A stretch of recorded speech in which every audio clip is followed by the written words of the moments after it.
Au moment où je vis sa main s'attarder au-dessus de ma flûte de champagne, je sus que c'était rapide.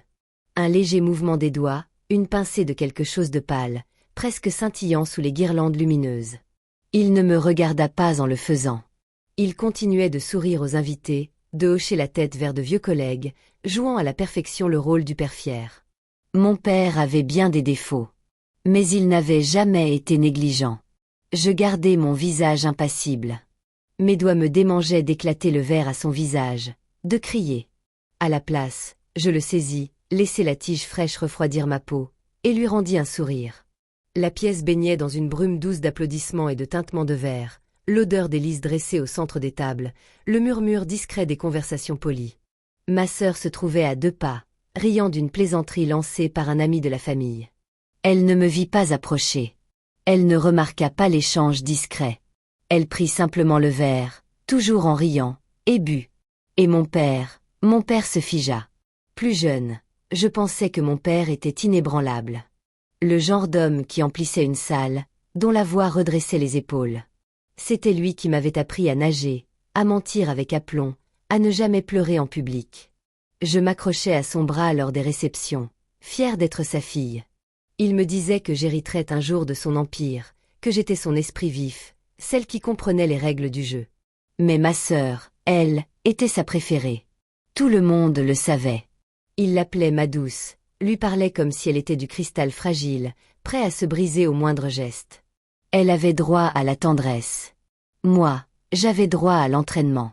Et j'avais eu la bêtise de croire que cela signifiait quelque chose lorsqu'il affirmait me faire plus confiance qu'à quiconque. Le premier signe apparut 6 mois plus tôt.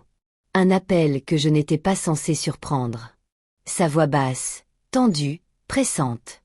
Mon nom suivi de mots qui me glacèrent le sang. Oui, avant qu'elle ne signe quoi que ce soit, aucune erreur. Puis vinrent les tiroirs verrouillés, les réunions dont on m'excluait. Mon fonds de dotation pour la fin d'études, celui que ma mère avait bataillé pour inscrire dans son testament, soudainement retardé pour papier en cours. Je fouillai en silence. Ce que je découvris dépassait le vol. Il avait réécrit mon héritage, transféré mes biens sur un compte au nom de ma sœur.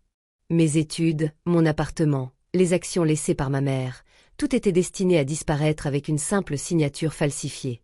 Le poison n'était pas une surprise. Mon père avait toujours aimé les solutions nettes.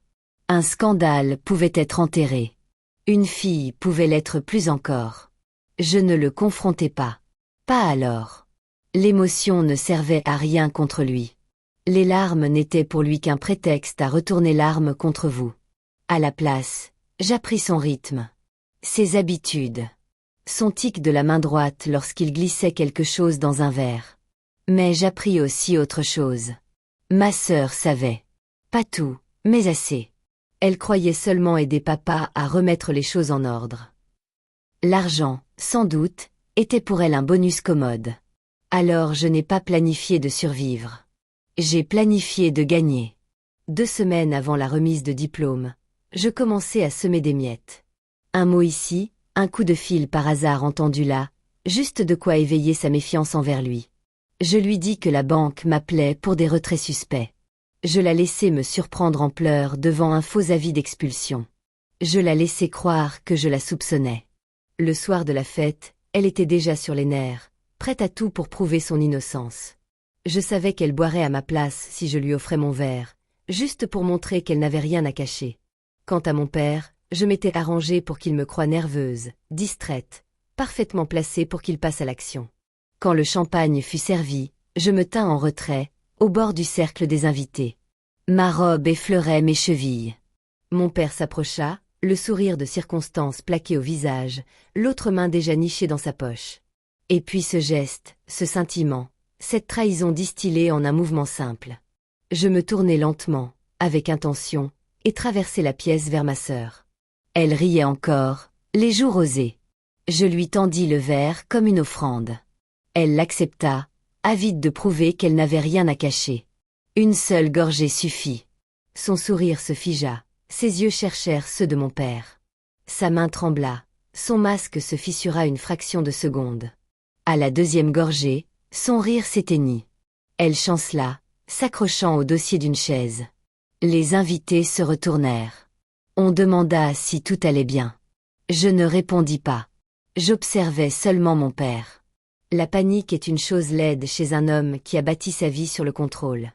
Sa mâchoire se crispa, ses yeux allèrent de moi à elle, calculant les dégâts. Lorsqu'elle s'effondra, la salle explosa. Cris, exclamations, appel à l'aide. Mon père fit un pas en avant, mais je saisis son poignet. Mon geste était léger, mais mon sourire assez tranchant pour faire couler du sang. Pas si vite, murmurai-je. Il comprit alors. Il vit que je savais depuis le début que son plan chirurgical avait échoué parce que la lame s'était retournée dans sa propre main. Les secours arrivèrent. Ils l'emmenèrent. Elle survécut, mais pas sans séquelles.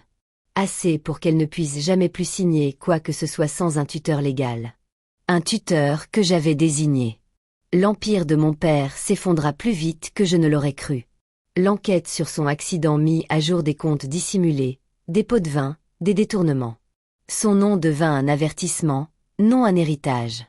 Je n'eus pas besoin de toucher un seul euro. L'argent me revint, légalement, proprement. Et lui vit désormais derrière des portes dont les verrous claquent de l'extérieur.